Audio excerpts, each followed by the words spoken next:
Tvoj dan počinje prvom sitnicom koju izabereš.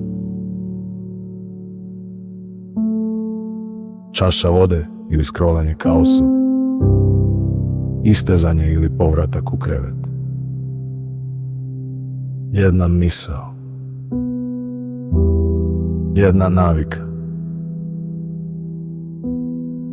jedna odluka. I baš u tim tihim trenucima, kad nitko ne gleda, gradiš svoj smjer. Dobre odluke vuku druge sa sobom, loše isto, i većina ne izgubi dan na večer, nego ga nesvjesno pusti, prije nego što je počeo.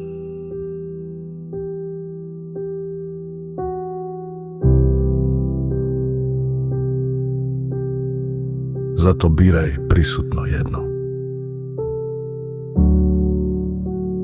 i bit će dovoljno.